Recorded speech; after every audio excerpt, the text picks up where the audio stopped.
I welcome you all to this channel. जैसा आप जानते हैं, इस चैनल पर आपको इकोनॉमिक सब्जेक्ट से रिलेटेड वीडियोस मिलती हैं, जिसमें क्लास 9th, 10th, 11th और 12th सीबीएसई बोर्ड की कंप्लीट सिलेबस वीडियोस अवेलेबल होती हैं। इन सभी वीडियोस को फ्री ऑफ कॉस्ट पढ़ने के लिए आपको ये चैनल सब्सक्राइब करना है, तो आप इसे सब्सक्राइब करें और साथ में बेल आइकन का जो बटन है उसे भी दबाएं, ताकि जो भी लेटेस्ट वीडियोस इस चैनल पर अपलोड होती है वो आप तक पहुंच सके। आप अपनी जो फीडबैक है उसको भी कमेंट सेक्शन में लिखकर ज़रूर भेजें, ताकि आपकी रिक्वायरमेंट के हिसाब से कंटेंट को और बेटर किया जा सके। Thank you. I welcome you all in this class. Topic for discussion in this class is food security in India. Bharat में खाद्य सुरक्षा, इस टॉपिक के बारे में हम इस क्लास में डिस्कस करेंगे। We have discussed about various topics in the previous videos, and these topics were: what is food security, why food security, and who are food insecure. So these topics are already discussed in the previous videos. Now we are going to discuss about food security in India. What is the situation of food security in India? तो जैसा कि आप जानते हैं, 1943 में भारत में उस समय के बंगाल प्रांत में अकाल पड़ा था और लगभग 30 लाख लोगों की मृत्यु हो गई थी। ये एक बहुत बड़ा अकाल था। तो उससे सबक लेके आज़ादी के बाद भारत सरकार ने बहुत सारे ऐसे कदम उठाए जिससे देश में अनाज की कमी ना हो, लोगों को खाद्य सुरक्षा प्रदान की जा सके। सरकार के द्वारा विदेशों से अनाज का इंपोर्ट भी किया जाने लगा था और साथ ही अपने देश में भी खाद्यान्नों का उत्पादन बढ़ाने की दिशा में सरकार की तरफ से कई निर्णय लिए गए और उन निर्णयों की वजह से ही भारत में हरित क्रांति की घटना घटी। इसके बारे में हम ऑलरेडी पढ़ चुके हैं कि 1967-68 में भारत में ये हरित क्रांति की घटना घटी और इसका अर्थ था कि फसलों के उत्पादन में एक बहुत बड़ा उछाल देखने को मिला, क्योंकि भारत सरकार के द्वारा मॉडर्न फार्मिंग मेथड्स को यूज़ किए जाने की दिशा में कदम उठाए गए थे। भारतीय कृषि में मशीनरी का इस्तेमाल बढ़ा, यानी ट्रैक्टर्स, हार्वेस्टर्स, थ्रेशर्स और साथ ही उन्नत किस्म के बीज, हाई यील्डिंग वैरायटी सीड्स जिसको हम कहते हैं, उसका इस्तेमाल बढ़ने लगा। साथ ही पेस्टिसाइड्स, इंसेक्टिसाइड्स, इन चीज़ों का इस्तेमाल भी बढ़ा और इन सब उपायों को यूज़ करने की वजह से इंडिया में सबसे पहले गेहूं का जो उत्पादन है उसमें काफ़ी उछाल देखने को मिला। और ये जो उछाल था ये खास करके पंजाब, हरियाणा और वेस्टर्न पार्ट ऑफ यूपी में देखा गया। और उसके बाद चावल के उत्पादन में भी इस चीज़ को यूज़ किया गया, तो चावल का जो उत्पादन था वो भी कई गुना बढ़ा। तो इस तरह से हम कह सकते हैं कि 1970 के दशक में हरित क्रांति जब आई इंडिया में, तो फिर भले ही मौसम खराब हो, भले ही कोई भी परिस्थिति रही हो, लेकिन देश में अकाल जैसी स्थिति देखने को नहीं मिली, अर्थात भूखमरी से लार्ज स्केल पर डेथ नहीं हुई देश में। और इसके साथ ही अनेकों और कदम उठाए गए जिससे देश में वाइट रेवोल्यूशन हुआ, ग्रीन रेवोल्यूशन हुआ और आपका गोल्डन रेवोल्यूशन हुआ। इस तरह से अनेकों ईटेबल्स का प्रोडक्शन बढ़ाने के लिए सरकार की तरफ से समय समय पर कोशिश की गई, एफर्ट्स किए गए और उसी का नतीजा था कि भारत जो है वो खाद्यान्नों के मामले में आत्मनिर्भर बन गया। तो इसके अलावा जो है सरकार के द्वारा एक ऐसी खाद्य सुरक्षा व्यवस्था को तैयार किया गया कि जिसमें खराब मौसम की स्थितियां होने के बावजूद भी या किसी अन्य कारण की वजह से भी देश में अनाज की जो उपलब्धता है वो सुनिश्चित हो पाए, लोगों तक उसकी पहुंच बन पाए।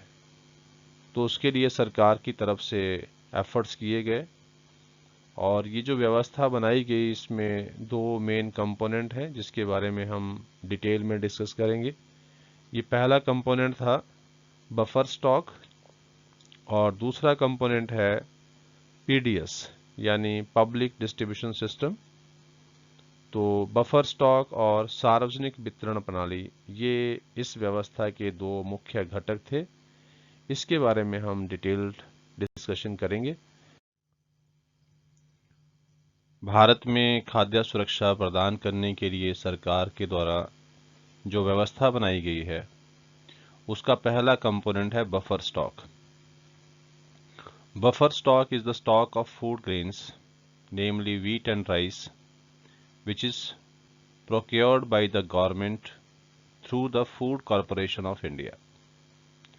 भारत सरकार की एक एजेंसी है जिसका नाम है फूड कॉरपोरेशन ऑफ इंडिया। इसके द्वारा फार्मर्स से जो उनके पास सरप्लस प्रोडक्शन होता है वीट और राइस का, उसको एफसीआई के द्वारा परचेज किया जाता है। उस स्टॉक को हम कहते हैं बफर स्टॉक। सरकार जो है फसलों को बोने से पहले ही उनका एमएसपी यानी मिनिमम सपोर्ट प्राइस ये डिसाइड कर देती है।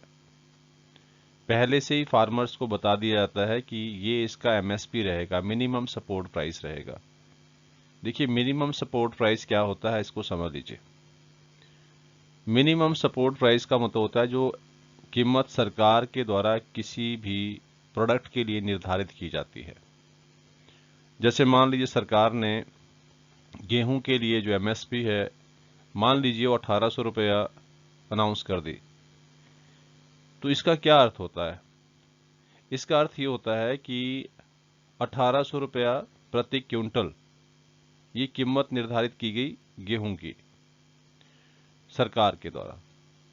अब मान लो कि जो फार्मर्स हैं उनके पास जो सरप्लस प्रोडक्शन है उसको वो मार्केट में जब बेचने जाते हैं तो उनको पता चलता है कि वहां जो कीमत है वो 18 रुपए से कम है। तो क्या फार्मर्स उस फसल को वहां बेचेंगे? नहीं बेचेंगे। वो क्या करते हैं, उस प्राइस पर जो सरकार के द्वारा निर्धारित की गई है उस प्राइस पर अपने प्रोडक्ट को वो सरकार को बेच देते हैं ताकि फार्मर्स का लॉस ना हो। और सरकार जो है फसल के बोने से पहले ही फार्मर्स के लिए उनकी जो फसलें होती है उनका जो न्यूनतम मूल्य होता है वो निर्धारित कर दिया जाता है। अर्थात फार्मर उससे नीचे जो है प्राइस पर नहीं बेचेगा मार्केट में प्रोडक्ट को। अगर मार्केट प्राइस उससे नीचे जाती है तो सरकार उस प्रोडक्ट को खरीदती है। और इस तरह से सरकार के पास एक स्टॉक इकट्ठा हो जाता है, अनाज का भंडार इकट्ठा हो जाता है और इसी भंडार को हम कहते हैं बफर स्टॉक।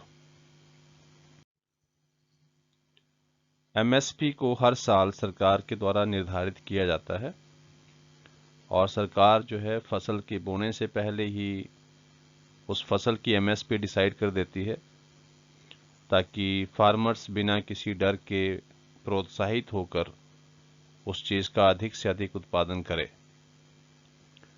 इसलिए सरकार एमएसपी पहले से ही डिसाइड कर देती है और उसको डिक्लेयर भी कर देती है।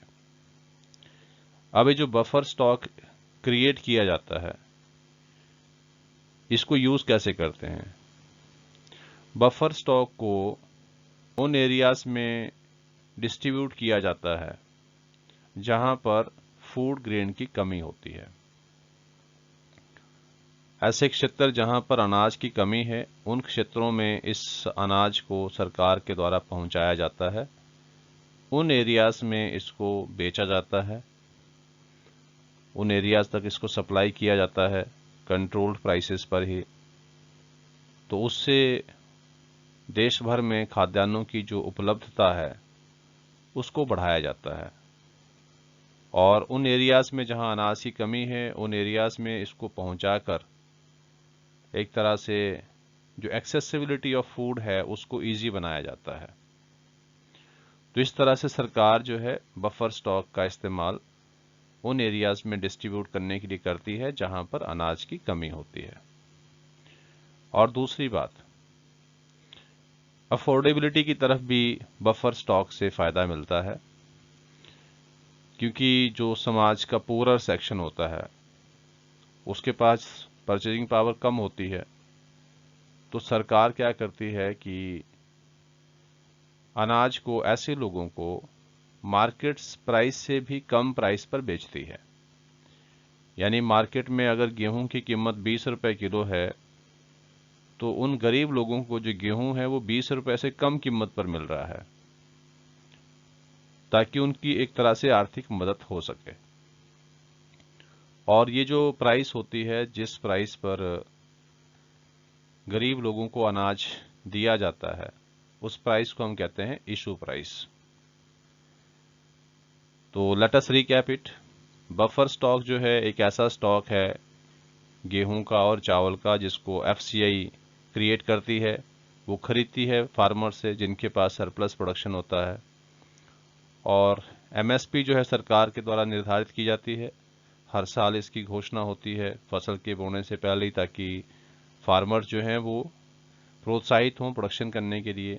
और जो अनाज का स्टॉक इकट्ठा होता है उसको फिर ऐसे एरियाज में डिस्ट्रीब्यूट करवाया जाता है जहां पर अनाज की कमी होती है, और साथ ही जो पुअरर सेक्शन ऑफ सोसाइटी होते हैं उनको ये अनाज सस्ती दरों पर, यानी मार्केट से भी कम कीमत पर जो है उनमें उसको बांटा जाता है, ताकि वो अपनी जो उनकी खाद्यान्नों की आपूर्ति है उसको कर सकें, उनके पास जो है फूड सिक्योरिटी उनको प्राप्त हो सके।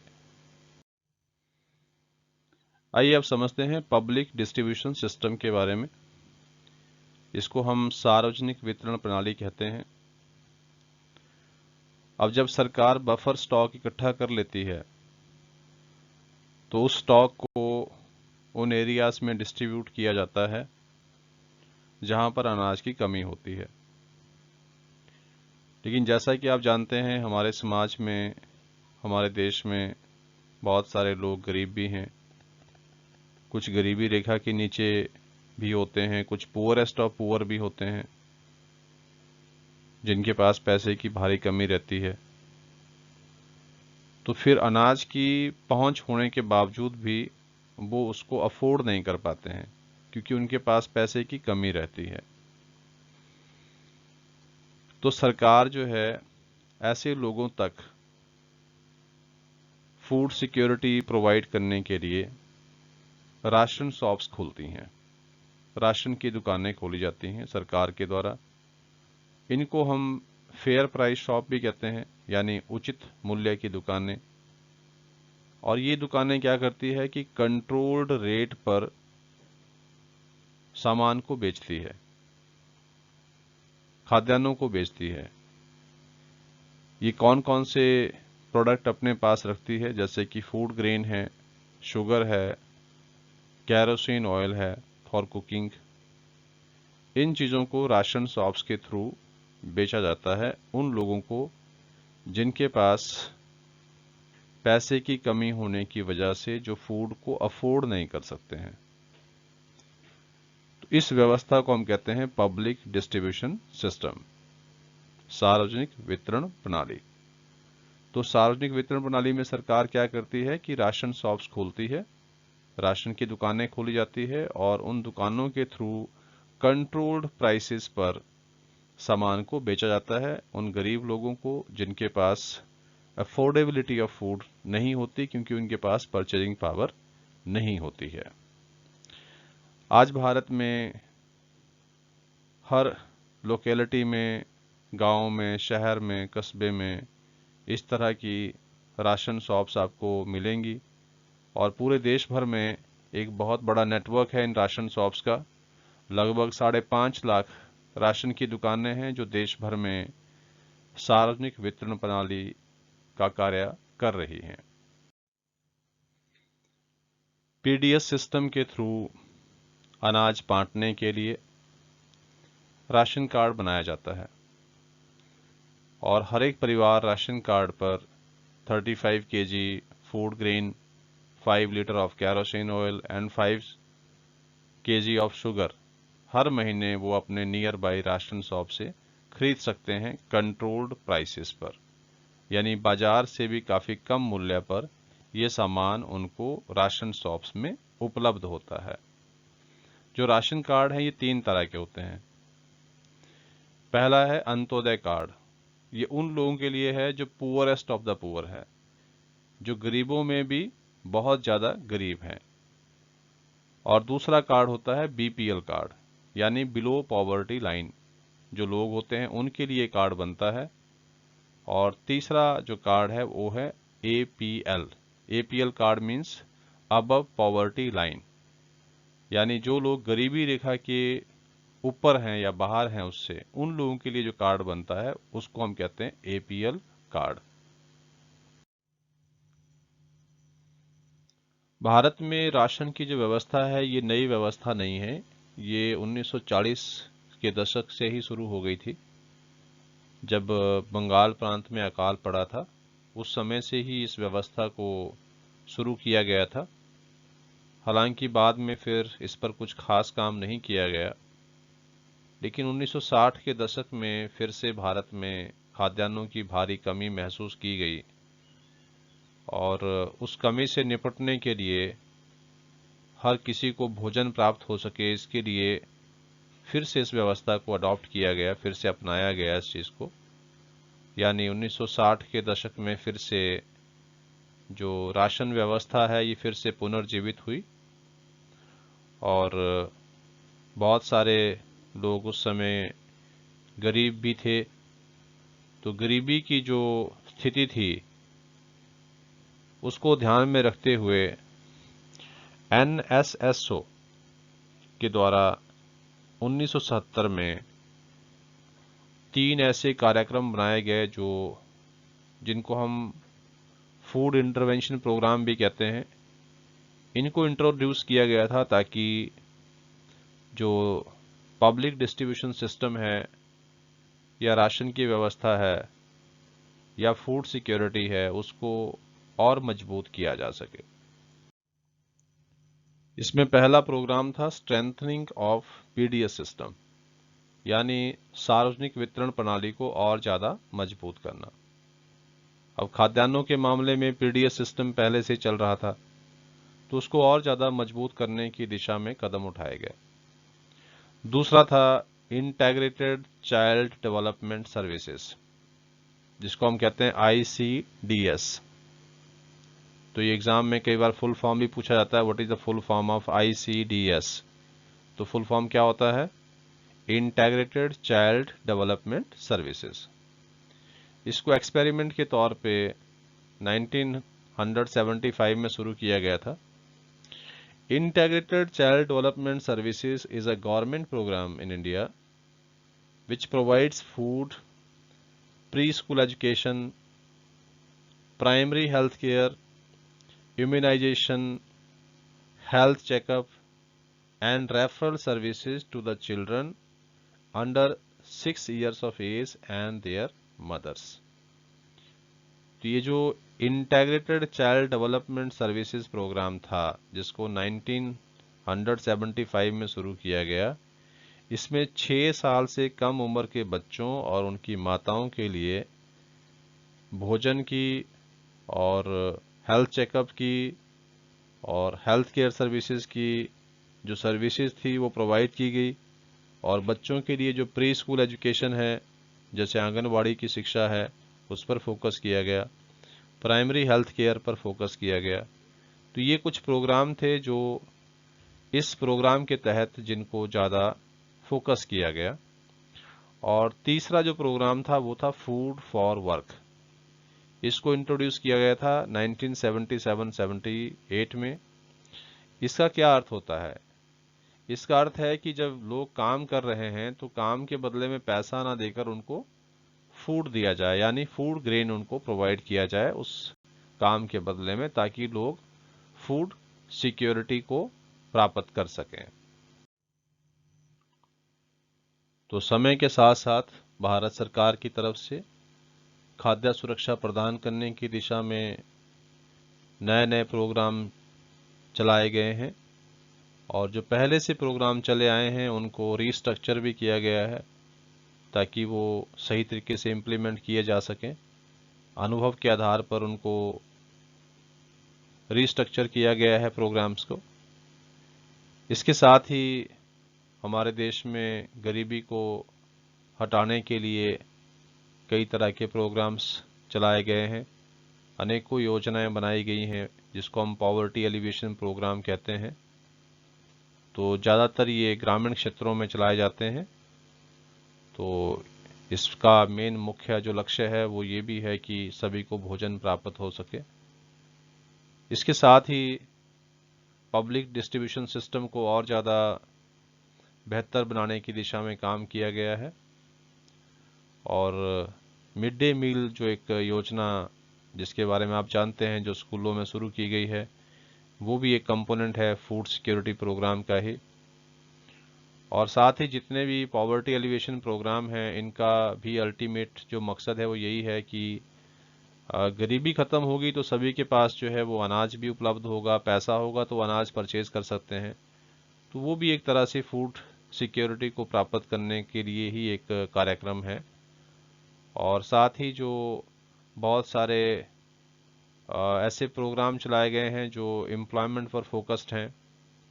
तो जब रोज़गार बढ़ता है तो नेचुरली है लोगों की इनकम बढ़ती है और इनकम बढ़ने से फूड सिक्योरिटी बढ़ने के चांसेस बढ़ते हैं। तो इस तरह से हम कह सकते हैं कि भारत में जो खाद्यान्नों की जो समस्या है उससे निपटने के लिए भारत सरकार के द्वारा अनेकों प्रोग्राम चलाए जाते हैं और खाद्य सुरक्षा प्रदान करने के लिए भारत सरकार ने बफर स्टॉक और पब्लिक डिस्ट्रीब्यूशन सिस्टम के जरिए बेहतर काम करने की कोशिश की है। I hope that you like this content. So dear students, if you find this content meaningful and helpful to you, then please share it to other students also so that they can also be benefited from this. Thank you.